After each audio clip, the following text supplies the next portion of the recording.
Hello and welcome to True Guidance Tarot. I'm Adriana Teodoro-Dier. I'm a spiritual medium and intuitive reader. I've got a message for Capricorn today.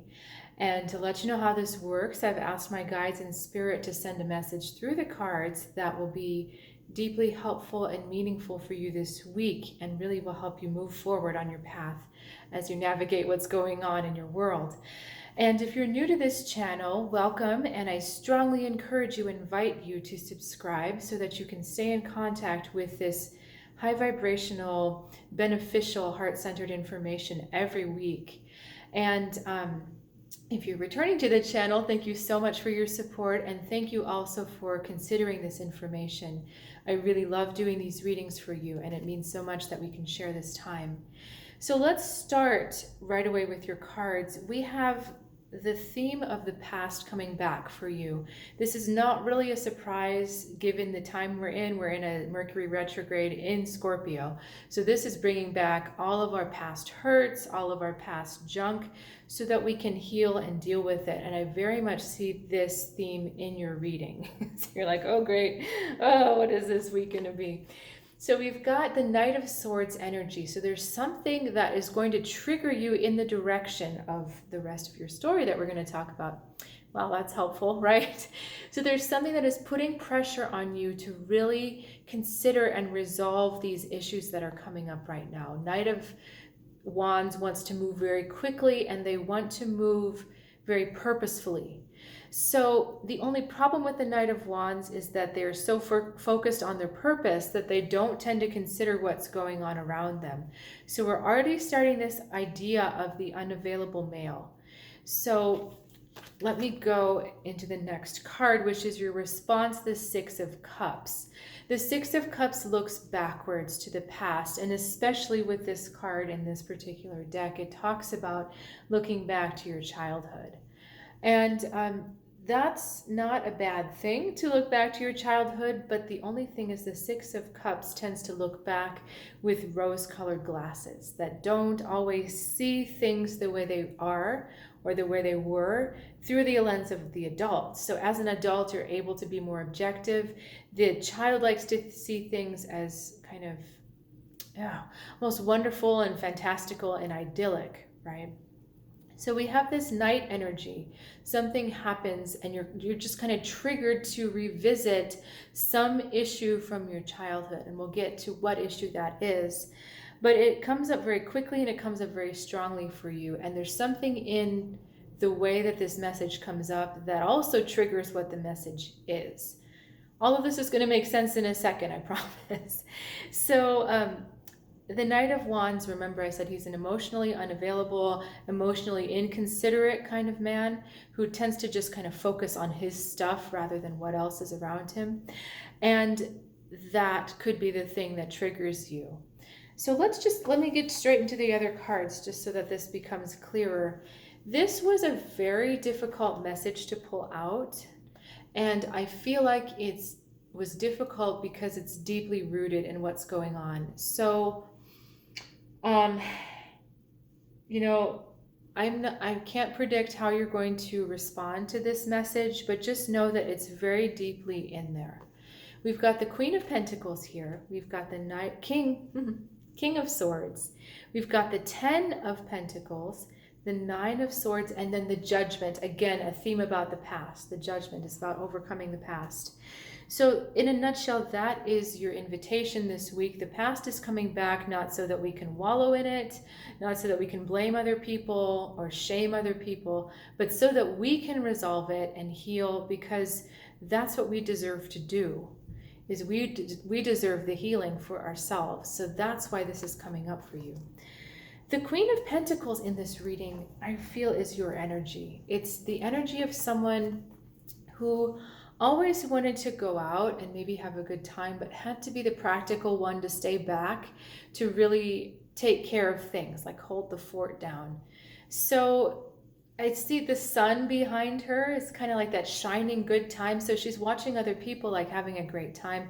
But because she's anchored in the earth and she's nurturing this little leaf, she can't go with them. A tree can't walk unless it's from Lord of the Rings, right? So they can't, she's earthbound. She can't leave her position, her post of duty. And we've got the King of Swords next to her. So again, that available, that unavailable male. And you can even looking at this, he's got his back to her. He's not even looking at her. He doesn't even see her there, even though she's taking care of everything. So likely this is a father figure.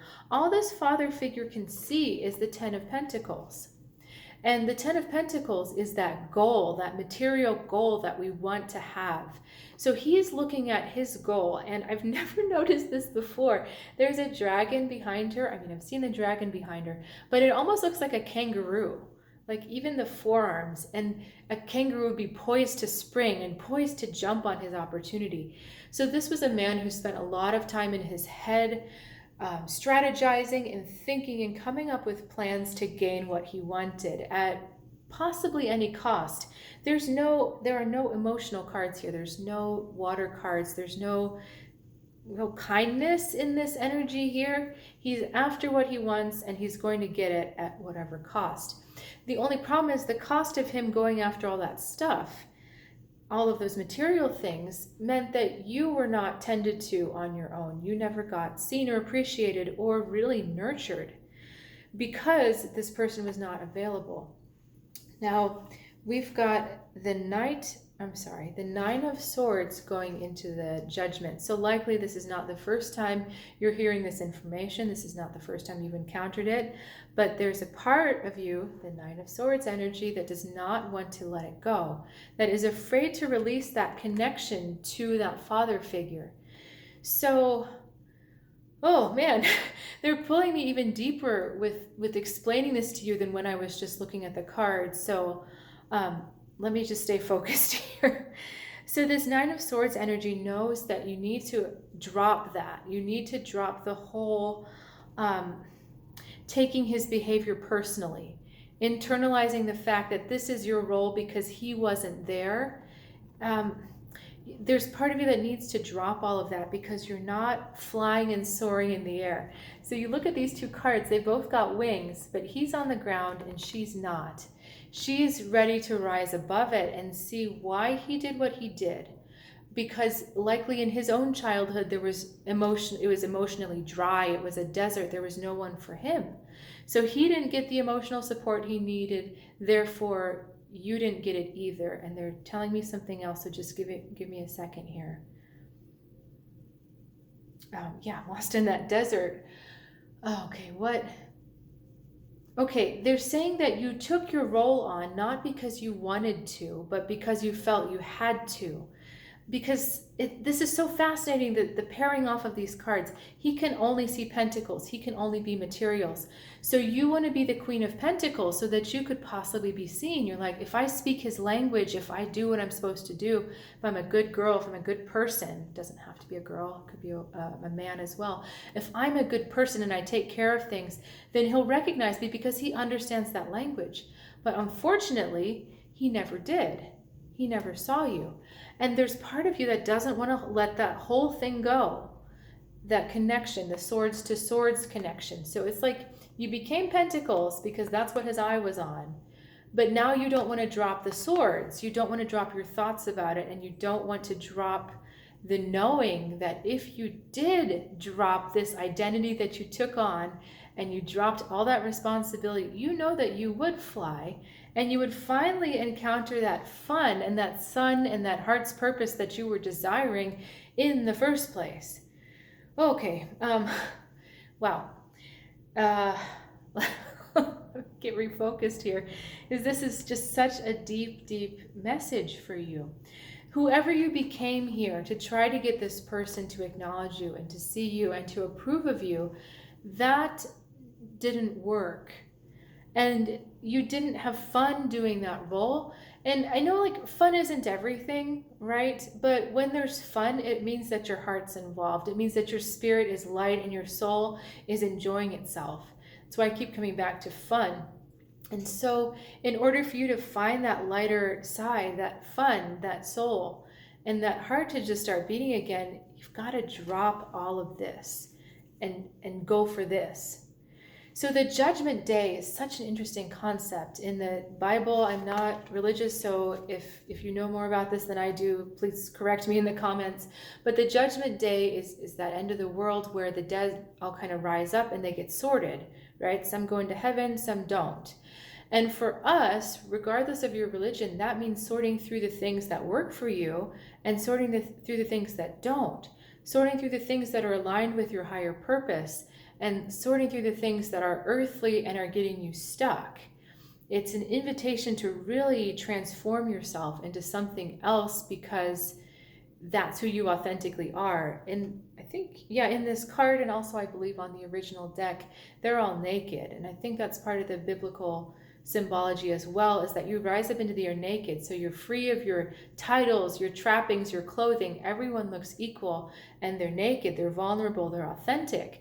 And that's what you're being asked to do, to drop all this label of the provider or the one who takes care or the responsible one. Drop all of that because that was never your soul's true calling. So this is a big ask, and it's not that you will never see yourself helping or serving others. It's just that it will come from a different place.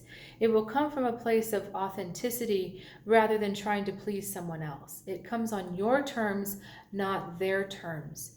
And that is a big difference, a big shift. So if you've got questions about that, please reach out. And I want to let you know also that I'm available for private one-on-one readings if that's something you're looking for. TrueGuidanceTarot.com will give you more information. And they're online, of course, over Zoom. And just let me know if there's also anything else you're searching for, maybe a deeper explanation for this. These were a lot of big concepts we went through today. And I'm just feeling a little shaken with the reading.